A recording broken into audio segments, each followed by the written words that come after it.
Namibia's new president Netumbo Nandi-Ndaitwah is sending shockwaves again, leaving the Western leaders shaking and panicking. Like a blazing comet, she has burst onto the global stage, joining the ranks of fearless Pan-Africanist leaders, like Burkina Faso's Captain Ibrahim Traoré. With a steely resolve and a heart burning for justice, President Nandi-Ndaitwah has unleashed a series of audacious policies that have left the world stunned. From deporting over 500 American nationals without visas to championing visa-free travel for Africans, restructuring the oil and gas sector, and demanding an apology from Germany for the Namibian genocide. She's not just leading Namibia, she's rewriting the rules of African sovereignty. This is no ordinary presidency. This is a clarion call for dignity, unity, and progress. President Nandi-Ndaitwah isn't smiling, and neither should those who underestimate her vision for a liberated Africa. Let's start with the bombshell that's got tongues wagging from Windhoek to Washington. Over 500 American nationals are facing deportation from Namibia for flouting immigration laws. You heard that right.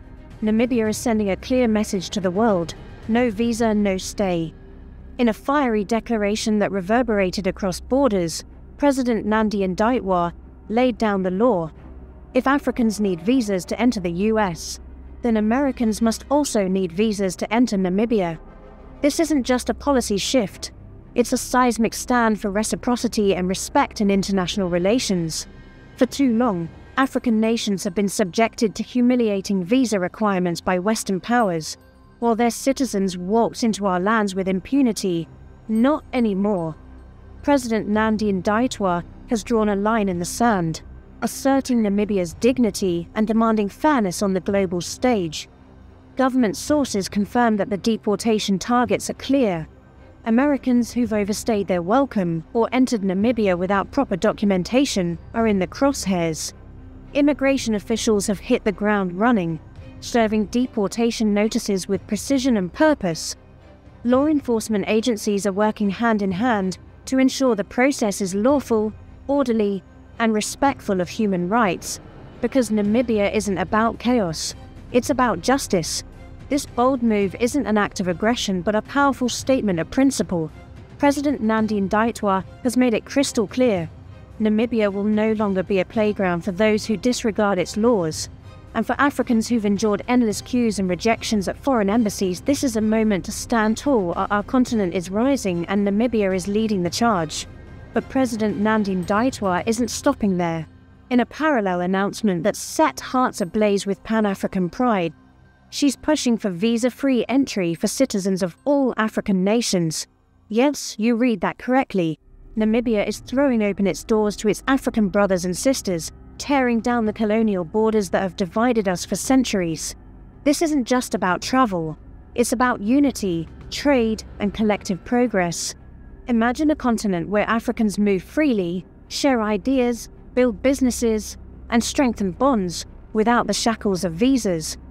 President Nandi-Ndaitwah envisions an Africa where no citizen is treated as a foreigner on their own soil, and she's turning that vision into reality.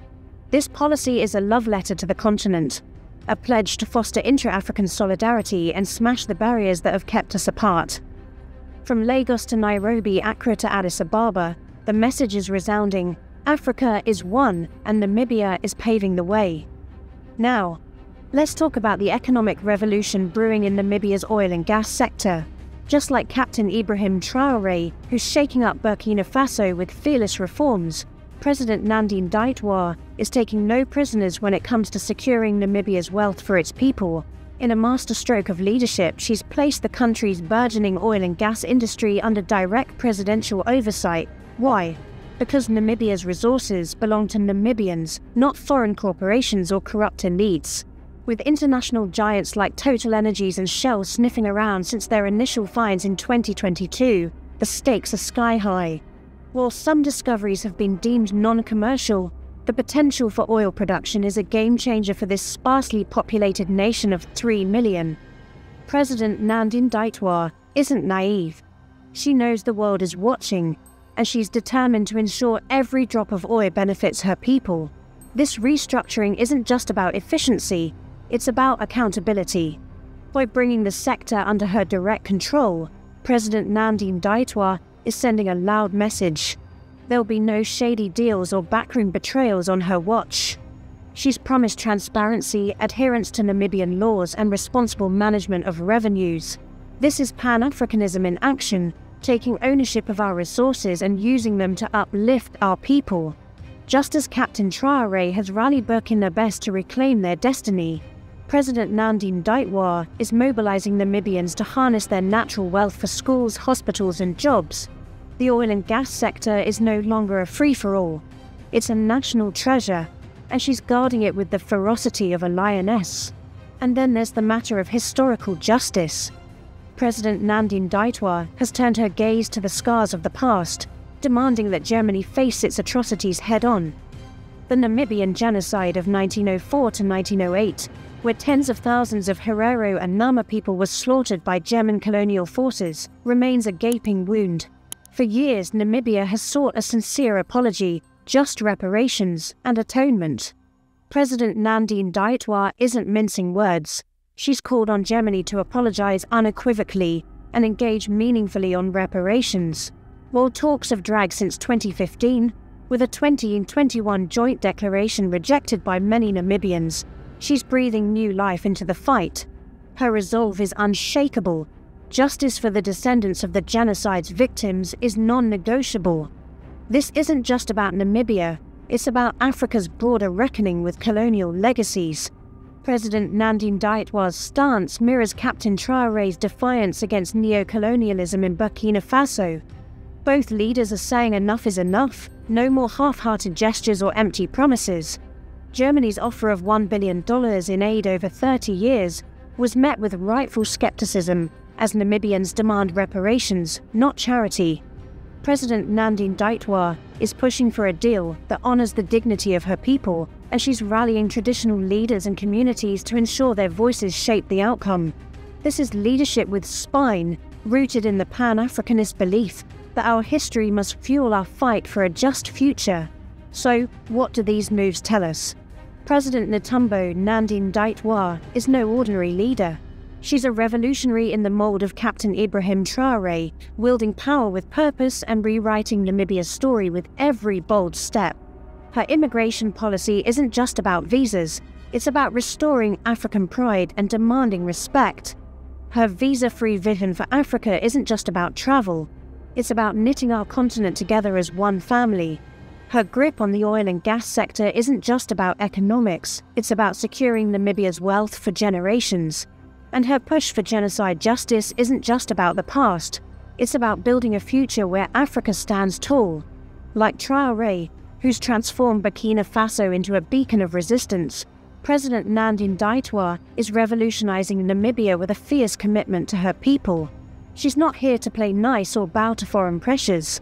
She's here to deliver jobs, 500,000 of them, by her own pledge, tackle inequality, and make Namibia a shining example of African excellence. Her inauguration on March 21, 2025, wasn't just a ceremony, it was the birth of a movement. Attended by African giants like South Africa's Cyril Ramaphosa and Tanzania's Samia Suluhu Hassan, it signaled that Namibia's rise is Africa's rise. The world is watching, and it's nervous. Western powers are scrambling to make sense of this unapologetic African woman who's flipping the script. But for Namibians and Africans everywhere, President Nandine Ndaitwah is a hero, a daughter of the soil who's turning dreams into reality. She's walking in the footsteps of legends like Sam Nujoma, Namibia's founding father, whose death in February 2025 only deepened her resolve to honor his legacy. She's channeling the spirit of Nyerere, Nkrumah, and Sankara, proving that Pan-Africanism isn't a relic, but a living force. Let's be real, the road ahead won't be easy. Critics will snipe, foreign interests will push back, and skeptics will question her ambitious goals. Creating 500,000 jobs in a country with 20% unemployment is no small feat. Managing oil wealth without falling into the resource curse is a tightrope walk.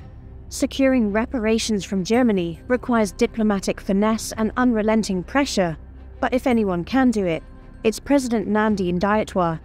Her 25 years in public service, from foreign minister to vice president, have forged a leader who's tough as nails and sharp as a blade. Her Swapo roots, steeped in the liberation struggle, give her the moral clarity to fight for what's right. Africa, this is our moment. President Netumbo Nandi-Ndaitwah is lighting the way, just as Captain Ibrahim Traoré is doing in Burkina Faso. Together, they're showing us what's possible when leaders dare to dream big and act boldly.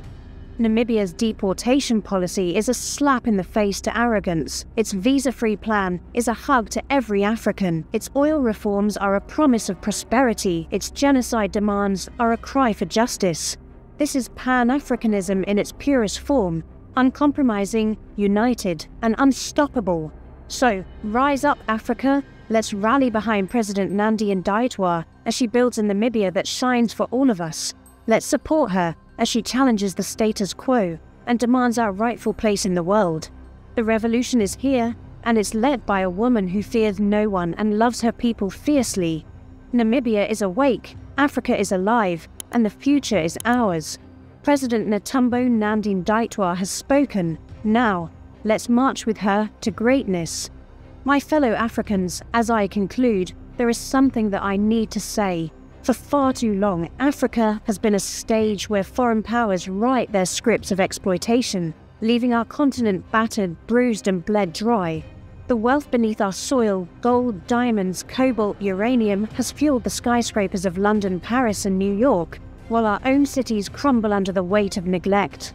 Our forests, our rivers, our labor have been siphoned off to enrich empires, leaving our people to scramble for crumbs.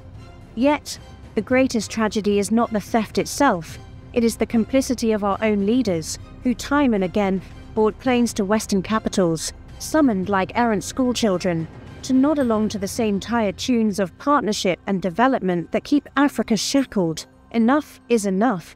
It is time for African leaders to stand up, to be brave, to look the West in the eye and declare, "You have exploited us for centuries and we will tolerate it no longer." It is time to rebuild Africa, not to parrot what the West wants to hear on international stages.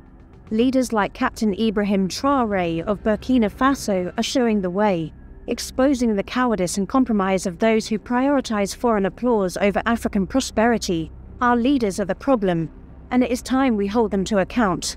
Africa is not poor, let's get that straight. Our continent is home to 30% of the world's mineral reserves, vast arable lands, and a youthful population brimming with potential. The Democratic Republic of Congo alone holds over half of the world's cobalt, essential for the batteries powering the West's electric cars and smartphones. Yet, Congolese children toil in mines for pennies, while Western corporations rake in billions. Ghana and South Africa produce gold that adorns the wealthy, but our schools lack books, and our hospitals lack beds. Nigeria's oil flows to fuel global economies, but its people queue for hours to buy petrol in their own country. This is not poverty, it is plunder, orchestrated with the complicity of African elites who sign lopsided deals, grant tax holidays to multinationals, and smile for photo ops with Western leaders while their people starve. Why do our leaders continue this charade? Why do they rush to Washington, Brussels, or Beijing at the snap of a finger, as if Africa's future depends on their frequent flyer miles? Imagine for a moment the indignity. A single Western leader summons dozens of African presidents and prime ministers to a summit, and they go, hats in hand, ready to beg for loans or scraps of investment. The optics alone are humiliating. Grown men and women, leaders of sovereign nations, trotting across the globe to sit at someone else's table, agreeing to terms that mortgage our future. The cost of these trips alone, private jets, bloated entourages, five-star hotels, could build schools, pave roads, or equip hospitals. A single flight for an African delegation to a G7 summit can cost upwards of $500,000. Multiply that by 54 countries, and you have a fortune that could transform communities. If Africa united, pooling those resources, we could fund universities, power grids, or agricultural hubs to feed our people. Instead, our leaders travel, they talk, they sign, and Africa gets nothing but promises and debt. The deals they make are the real crime. Western corporations like Shell, Total, or Glencore secure contracts to extract our resources with minimal oversight, paying royalties so low they're an insult. In Zambia, Copper mines generate billions for foreign shareholders, but the government sees less than 5% of the profits. In Nigeria, oil companies flare gas worth millions daily, while communities nearby choke on toxic fumes, with no electricity to show for it. These agreements are not partnerships, they are legalized theft endorsed by African signatures. Our leaders return from their travels boasting of foreign direct investment. But what they've really done is open the gates wider for exploitation. The West enriches itself, Africa suffers, and the cycle continues. This is why leaders like Captain Ibrahim Traoré of Burkina Faso are a blazing rebuke to the status quo. At 37, Traoré is the world's youngest head of state, and he's not wasting time playing the West's game. Since taking power in 2022, he's done what many African leaders fear. He's said no. No to French troops on Burkinabe soil, no to contracts that bleed his country dry, no to the neo-colonial strings attached to aid. Traoré has expelled foreign military forces, cancelled deals with exploitative corporations, and pushed for local control of Burkina Faso's resources. He's building gold refineries so the country can process its own wealth, not ship it raw to Europe for pennies. He's rallied volunteers to defend their homeland, rejecting the narrative that Africa needs Western saviors to solve its problems. His policies are not perfect. Critics point to human rights concerns and the risks of aligning with new powers like Russia, but his courage is undeniable.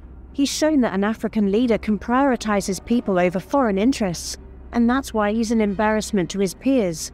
Look at the contrast. While Traoré builds factories and roads, other African leaders are busy polishing their speeches for the next UN General Assembly, careful not to offend their Western benefactors. They speak of climate change and global cooperation in tones that echo Washington's priorities.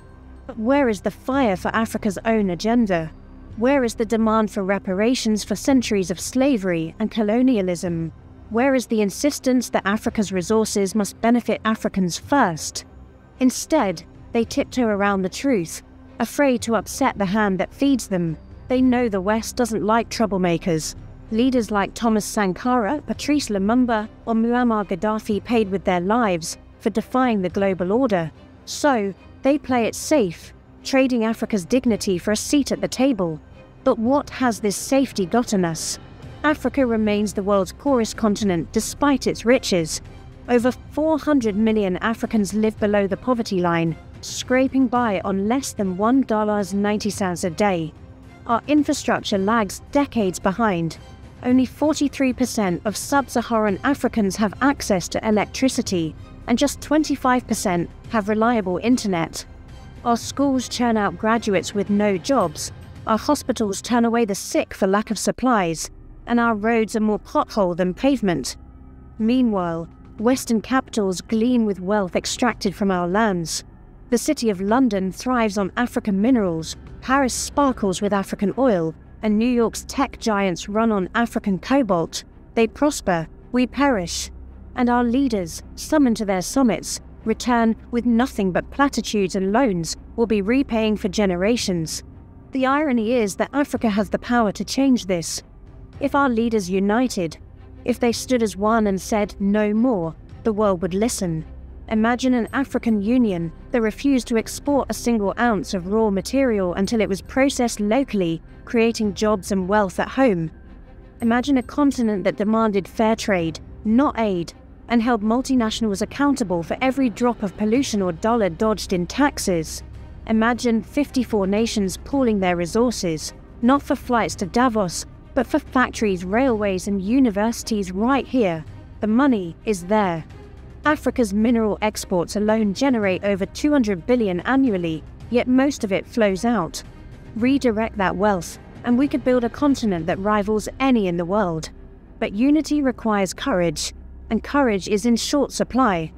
Too many African leaders are comfortable in their compromise, cushioned by offshore accounts and Western patronage. They fear rocking the boat because it might cost them their power, or worse. The West has a long history of destabilizing those who challenge its grip. Sankara was assassinated, Lumumba was betrayed, and Gaddafi was toppled, all for daring to prioritize their people. Traoré himself walks a tightrope, with coup attempts and foreign interference lurking. Yet, he presses on, a reminder that leadership is not about comfort, it's about sacrifice. Our leaders must take a page from his book. They must stop chasing Western approval and start building Africa. That means rejecting the summons to endless summits and focusing on summits here, in Addis Ababa, Accra, or Nairobi, where African priorities top the agenda. It means cancelling contracts that don't serve our people and taxing foreign companies fairly. It means investing in our youth, our farmers, our innovators, not in photo ops with G20 leaders. It means speaking truth to power, even when it's uncomfortable, and demanding accountability for centuries of plunder. Let's talk numbers, because the stakes are clear. Africa loses an estimated $88 billion annually to illicit financial flows, money siphoned out by multinationals through tax evasion and profit shifting. That's more than twice the aid we receive. Add to that $50 billion in debt servicing each year, money that could fund hospitals, but instead pays off loans for projects that often benefit foreign contractors. The African Union's own Agenda 2063, a blueprint for a prosperous continent, calls for self-reliance, but it's gathering dust while our leaders jet off to sign more deals that bind us tighter to the West. If they redirected just half of what's lost to exploitation, we could build 10,000 new schools for 1,000 hospitals, or 100,000 kilometers of roads every year. That's the Africa our people deserve. The youth are watching and they're restless. From Lagos to Nairobi, Accra to Johannesburg, young Africans are taking to the streets, demanding change. They see leaders like Traoré and wonder why their own can't muster the same guts. Social media amplifies their voices. Hashtags like #Africa4Africans and #HiNoMoreTrend as they call out leaders who sell out. In Ghana, protests against Galamsey, illegal mining, expose Chinese firms devastating rivers with government complicity. In Kenya, Gen Z marched against a finance bill that would have raised taxes to pay IMF loans, forcing concessions. These are not isolated incidents, they're a warning. If our leaders don't act, the people will. So, to every African president, prime minister and parliamentarian, hear this. Your people are tired of excuses. We're tired of seeing our wealth build foreign cities, while our own decay. Let's dream bigger.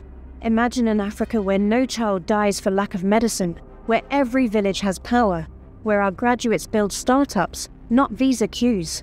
Stand up, unite, and build. The world is watching, and history will judge you.